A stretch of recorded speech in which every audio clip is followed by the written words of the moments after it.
Hey guys, welcome to my channel. So today I'm going to be talking about life in Yellowknife in a Q&A form. So I did a part 1 to this video on Monday. I cover things like accommodations, what's here in the industry, work questions, job market, things like that. So if you're interested in those things, then definitely check out that video. But today we're going to be covering sort of more miscellaneous things and things about vehicles, questions about vehicles and things like that. So if that's something you're interested in, definitely keep watching and please give this a thumbs up. Let's get started into it.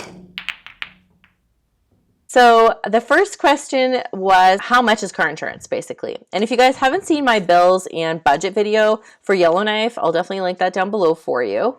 But I cover all sorts of bills in there because I get questions like that all the time about like, well, what's your internet cost and, you know, what's your phone bill and things like that. So definitely check that out. But as far as car insurance, we haven't actually yet renewed our car insurance here. My husband's been asking around and apparently it's a little cheaper than where we're from. Last year we paid $1,300 for the year. So, you know, we're expecting a little less than that. But it also depends on like your accident history, how long you've been driving, what kind of license you have, stuff like that. So it'll obviously vary per person. So someone asked me if they should buy a vehicle before they move here or wait until they're here. And if you want a car, definitely buy one before you come.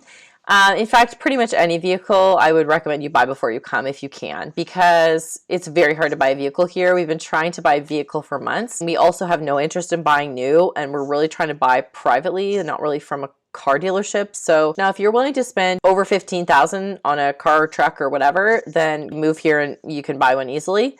But if you're trying to spend less than that, then it's pretty difficult, and especially if you want a car. They only sell trucks in the car lot. If you guys have seen my Yellowknife I know I cover it in April, for sure. We drive by a few car lots, and it's only trucks. So it's really weird. Someone asked me specifically, will their car be good enough to commute on the highways? And definitely, the highways are pretty much always clear. They don't actually plow here. People drive on the snow. It doesn't really snow enough at once to have it be a big problem. So like in Ontario, for example, sometimes I'd be out there shoveling like 3 times a day just because it would snow so much. But here it's just like kind of a steady amount of snow. All they do is like, I'm pretty sure once a year they scrape all the ice off the road or like snow off the road and they put it in a truck and they move it, I don't know where, somewhere. So you won't have a problem, I don't think, commuting on the highways with a car. Someone asked me, are there car dealerships here? And there are. There is one called Yellowknife Motors. There's one called Yellowknife Chrysler, Dodge, and Ford. That's all I could find. That's all I've seen too. But I don't know, there might be more. There's definitely private ones as well if you're looking for like used cars. And I know that the rental car companies here sell cars as well. Okay, so now we're into miscellaneous, and someone asked me, does it feel safe here? And it definitely feels safe to me, although we've always lived in really kind of sketchy areas. I'm pretty sure always. Maybe once we lived in kind of a nicer area, but it doesn't ever really feel unsafe to me. Just last week or maybe 2 weeks ago, down the street, there was, the police were like searching houses down the road. I think they caught someone with a bunch of drugs. I can't exactly remember, but so there was like a big scene out there in the front and I just kind of laughed and was like, yeah, this is so normal for me, because like the first place I lived when I moved out of my parents' home, there was like that week there was a murder across the street and like someone got stabbed in the head or something. Anyway, I've always lived in kind of bad places. So to me, I mean, my judgment might not be the same as yours, but there's definitely some very nice areas that definitely I'm sure would feel safe. But I guess maybe when you're downtown, it feels a little less safe sometimes, but I feel like that's kind of every downtown in every city. So the next one is, how are your schools? And I hear really good things about our schools here. The only thing I hear maybe is that they're not as intensive as where I'm from. So maybe not as much homework and things like that, but don't quote me on it. I have no experience with the schools. But I did do a video on what I do know about the schools, the college, and homeschooling here, and it's called, what's it called? School Systems in Yellowknife or something like that. But I'll link that down below for you if you're interested in that specifically. The next one is, this one was cute. It said, do you celebrate Thanksgiving and Black Friday in Yellowknife? It's kind of funny. We do celebrate Thanksgiving in Canada. It is a different date from America, so it is in October, and we don't celebrate Black Friday. We have Black Friday sales. I don't think they're nearly as good as America. It's definitely not as big of a deal as it is in America. So the next one is someone wanted to know, they said, what are the population demographics in the actual population here? So all I could find was the 2016 census. So this is where this information is coming from, but it's just under 20,000 people is the population. So it's pretty small, and there's no real surrounding areas, remember, too. So, you know, you have to go pretty far to get to the nearest kind of other community. Basically, half the people seem to rent, half of them seem to own. It was pretty split down the middle. As far as housing, mostly it was two-person families. First language was mostly English. Now, non-immigrants was about 15,000 and immigrants was 2,700, it said. Now, where the immigrants are from, I get this question a lot. Like, is there, you know, people of color here? Is there people of other cultures, nationalities, stuff like that?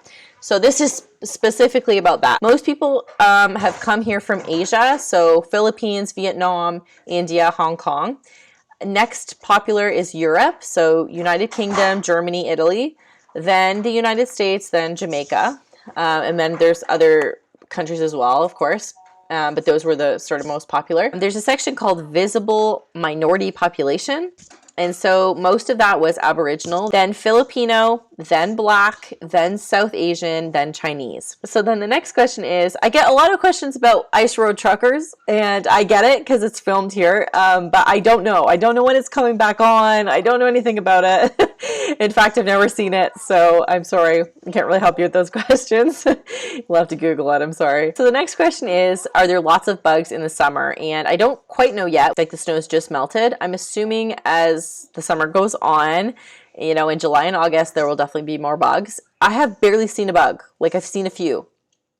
And we've been, like, in the forest and stuff. So that's been great so far. But, you know, the mosquitoes are definitely bigger here, we've noticed. But, yeah, been very good for bugs so far. But I'll definitely keep you updated in my Yellowknife per month videos. So definitely check those out. Now, I also got asked about specific summer activities. Again, I know I keep saying this, but my Yellowknife per month videos, I always cover different activities you can do per month. So I will definitely be talking about summer activities in those videos. All right, we're nearing the end here. So someone asked me, do you have an Instagram account that I can follow for updates? I know it sounds like I made the question up, but literally someone asked me that. I was thrilled. I do. It's Life at Yellowknife. So go follow me there if you haven't followed me there already. The next one is, what would attract tourists to Yellowknife? And I have a little list. Northern Lights, there's Tobias, fishing, wildlife, scenery, and like there's cool activities like dog sledding and things like that. Hello, Tobias. Hello, Alice. All right, so the next one is, how soon can I get citizenship?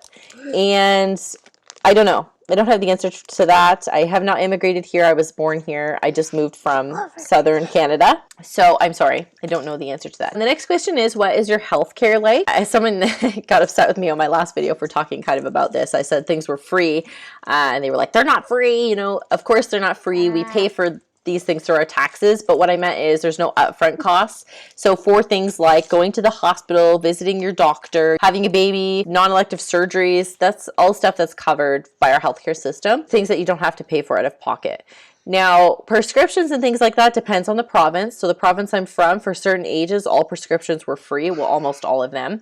So kids under 18 and seniors over 65, all the prescriptions were free. So I don't think that's the case here. I think you do have to pay for prescriptions, but you know, you have insurance through your work if you work full time usually, and that covers usually 80% of prescriptions or more. So it covers prescriptions, it covers 80% of dental, covers, you know, modalities like chiropractic and massage, stuff like that, acupuncture or whatever, depending on your insurance plan. So that stuff can often be mostly covered as well. Also, insurance will cover things like if you are in the hospital and you want a private room or a semi-private room, then that is something that can be covered by insurance. But here, for example, we only have private rooms in the hospital, so that wouldn't really be worth the upgrade for us. Our hospital services the entire territory. Most places have community centers, like medical centers and stuff, but most people come here if you have something kind of major. You come to Yellowknife Hospital.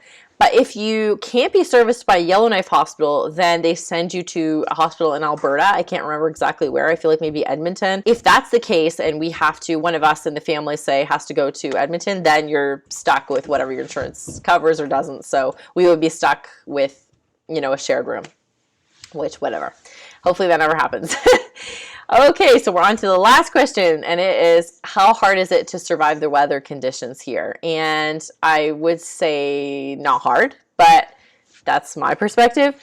So the hard things would be if you had things like depression or things where you would be really affected by not having a lot of light. That would really affect you in the winter. Of course, you can take supplements and things like that if you're, but if you have like seasonal depression and stuff like that, maybe this would be a pretty hard place to live. Although the summers, it's light almost all the time, so, that would be easy. But that's not weather conditions, I guess you're asking about. Sorry. Tangent there. The weather conditions would affect you, I guess. The winters get really, really cold.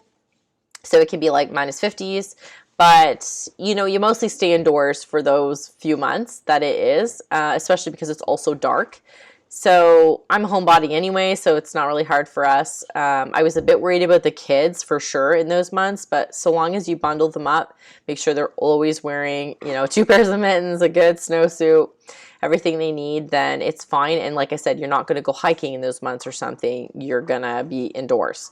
So, that could be difficult for some people, but to me, it's well worth it for the rest of the year because it's beautiful. Like, it's dry, which is nice. It's not humid here. People ask me if it's affected my skin and stuff like that, and it hasn't really. I have dry skin, but it hasn't been any worse since being here.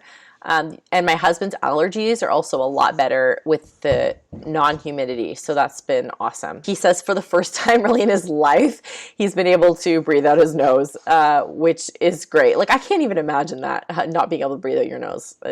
It's amazing. So anyway, he really likes that part. Obviously, if you're coming from somewhere really, really hot, this is definitely going to be a big change, but I think it's something you'll adjust to and actually enjoy. So for me personally, I would so much rather be cold than hot. So it works out well for me. And that's what vacations are for, to go to hot places and enjoy it. So anyway, I hope you guys have enjoyed watching this video. I really hope it's been helpful to you guys. And don't forget, if you have more questions, leave them down below and I'm always happy to answer them if I can. Definitely make sure you give this a thumbs up and subscribe, and make sure you click the all button so that you're notified of all my videos. I know I'm like a broken record. It's annoying, but I really appreciate it. And I do notice more and more of you do that each time I say that. So thank you for watching, and I'll see you guys in the next video. Oh, also let me know down below if you have any video ideas that you want to see something really specific about.